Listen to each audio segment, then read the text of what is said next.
अस्सलाम वालेकुम। तेलंगाना के हालात जिस तरीके के हैं उन तमाम को मद्देनज़र रखते हुए मैं फिर एक बार आप लोगों की ही रिक्वेस्ट पर मैं वीडियो बना रही हूँ, क्योंकि बहुत सारे कॉल्स आ रहे हैं और बहुत सारे फ्रेंड के रिक्वेस्ट आ रहे हैं कि आप इस बारे में कुछ बोलिए।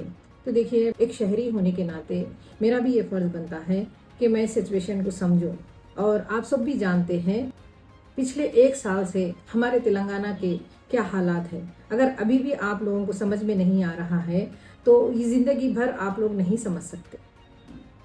मुझे तो कभी कभी खौफ होता है कि जब मेरे बचपने में जिस तरीके के हालात हो गए थे मुल्क के, कहीं उस तरीके के हालात ना हो जाएं, उस तरीके की कर्फी ना हो जाए, उस तरीके का फ़िरका वाराना फिसाद ना हो जाए। मुझे खौफ होता है अंदर से। ऐसी ऐसी हुकूमतें देखी है, बचपन में खौफ होता था। अपना घर छोड़ के हम लोग एक बड़े हॉल में जाके सो जाते थे, क्योंकि हमें खौफ था कि ये लोग अगर घुस के, अगर हम तन्हा हमारे घर में हैं तो अगर हमें तन्हा मार दिए तो इसकी वजह से हम लोग हमारा घर छोड़ के दूसरों के घर में जाके बड़ा सा हाल लेके उसके अंदर रात गुजारते थे। इस तरीके का खौफ था हमारे बचपन में, और ये एक खौफजदा बात है हमारे लिए, एक शर्मिंदगी की बात है हमारे लिए। तब भी हम बेबस थे और आज भी हम बेबस हैं। क्यों? क्योंकि हमें बात करना ही नहीं आता, हमें लड़ना ही नहीं आता, हम सिचुएशन को समझना ही नहीं चाहते। आज हिंदुस्तान में एक हिंदुस्तानी दूसरी हिंदुस्तानी का दुश्मन बना हुआ है, एक भाई दूसरे भाई का दुश्मन बना हुआ है, तो हम कहाँ से तरक्की कर सकते हैं? तरक्की का तो सवाल ही नहीं पैदा होता। बचपन की जो उम्र होती है वो बहुत ही स्ट्रांग होती है, तो यहाँ पे जो भी हम देखते हैं इस तरीके से हमारे ब्रेन में सेट हो जाता है कि हम वो मरे दम तक बिल्कुल भी नहीं भूलते। तो मुझे खौफ होता है बचपन याद करके। हमारे घर में गैस का तेल नहीं होता था क्योंकि कर्फ्यू की वजह से। उस वक्त सेम सिचुएशन, कहीं वैसे हालात ना आ जाए, अनाज नहीं होता था, ग्रोसरी के लिए बहुत तकलीफ होती थी। वो सारे सिचुएशन से मैं वाकिफ हूँ। उस वक्त के हालात इस तरीके के थे तो हम उस वक्त कुछ नहीं कर सकते थे। मैं तमाम शहरियों से अर्ज़ करना चाहती हूँ कि इग्नोरेंस, अना की बुनियाद पर फैसले ना करें। इज्जत बेइज्जती को लेकर के कि फ़लाने ने मेरे साथ ऐसा किया था, मैं उसके साथ मैं ऐसा करूँगा, मैं उसके साथ वैसा करूँगी, तो ऐसा बिल्कुल भी ना करें। क्योंकि तेलंगाना बल्कि मुल्क के जो हालात बने हुए हैं उन सारी चीज़ों को देख करके हमें जो है सो बहुत ही पूरे एतमाद हो करके फ़ैसले करना चाहिए। आज देख रहे हैं आप, कोई भी शायद अपने हिसाब से काम नहीं कर रहे हैं। सब लोग परेशान हैं कि करना तो क्या करना, कैसा करना, कि हर किसी को आज एक बात करे कल एक बात करे। उनको समझ में आ रहा होगा कि ये किस तरीके से कर रहे हैं और किस तरफ हुकूमत जा रही है, किस तरफ हालात जा रहे हैं। हर वो आम इंसान जिसमें मैं भी शामिल हूँ, उन्हें एक ही फिक्र होती है, वो अपनी रोजी रोटी की फिक्र में होता है और ये चाहता है कि उसके आसपास की जो फिज़ा होती है वो पुरअमन हो।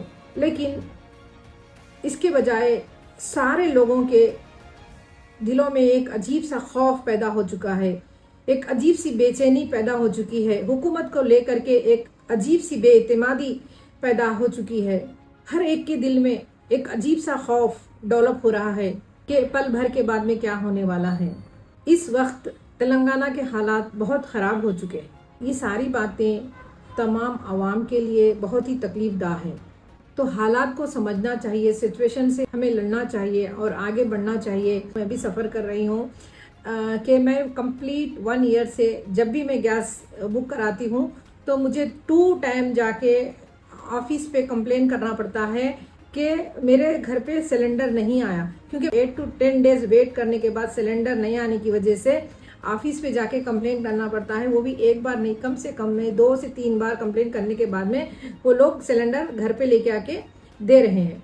लेकिन डिलीवरी बॉय जब घर पे आता है सिलेंडर लेकर के, तो मैं उनसे पूछी आप लेट क्यों कर रहे हैं? बुक करा के तो हम लोग 15 डेज़ हो गया है, तो आप लेट क्यों कर रहे हैं? तो वो बोल रहे कि हमारे पास स्टॉक नहीं है। ये सब आप लोगों की वजह से है।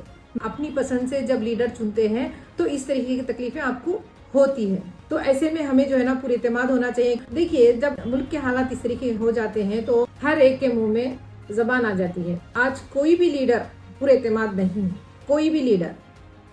सब लोग अपने अपने फायदे का देख रहे हैं। किसी को आवाम की फिक्र नहीं है, किसी को महंगाई की फिक्र नहीं है, क्योंकि वो लोग तो स्ट्रांग है, वो लोग अपनी जगह मुतमईन है, उनको कोई फर्क नहीं पड़ा है महंगाई चाहे कितनी भी हो जाए। आप नॉर्मल प्याज को लेकर के देख लीजिए, आप प्याज इतनी महंगी है, डेली बेसिस पे जो वर्क कर रहे हैं कभी कभी तो आधा किलो प्याज लेके जा रहे हैं वो लोग। विदाउट ऑनियन के ही हम सालन बना रहे हैं बोल के बोल रहे हैं, क्योंकि प्याज इतनी महंगी हो चुकी है। ये किसी को इसकी फिक्र नहीं है, इस बारे में कोई नहीं सोच रहे हैं। सब लोग अपने अपने जायदादों के बारे में सोच रहे हैं, कोई भी तेलंगाना के बारे में नहीं सोच रहे हैं। हर कोई आज तेलंगाना में परेशान है। सिर्फ इसकी एक ही वजह है, वो है बीआरएस हुकूमत। अगर बीआरएस हुकूमत रहती तो ये सारे लोगों को इतनी परेशानी नहीं होती। मैं पूछी थी हर एक से इलेक्शन से पहले कि आप लोग क्या चाह रहे हैं, हमें किसे वोट देना चाहिए, हमें किसे लाना चाहिए। तो सब लोग बोल रहे थे कि हमें बदलाव लाना है, हमें बदलाव चाहिए। तो बदलाव किस तरीके का चाहिए? इस तरीके का बदलाव चाहिए आप लोगों को, इस तरीके के हालात चाहिए। अरे मुझसे पूछिए, मैंने बचपन में बहुत फिसाद देखे, रात में बिल्कुल सो नहीं सकती थी, उस तरीके का फिसाद होता था मेरे घर के सामने।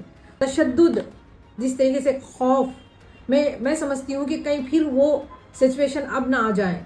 उस वक्त हम लोग दुआएं करते थे। हर कोई अपने अपने मामले को लेकर के परेशान है। किसी को एजुकेशन की फिक्र नहीं है और किसी को ग्रोसरी की फिक्र नहीं है, कौन सी चीज़ महंगी है और कौन सी चीज़ सस्ती हो रही है। कोई आवाम की तरफ तवज्जो देने वाले ही नहीं है। बस इन लोगों के दिमाग में जो एक ही चीज़ बैठी हुई है, हम लोग फॉरेन कंट्रीज की तरह ये हमारी भी कंट्री को इस तरीके से बनाएंगे।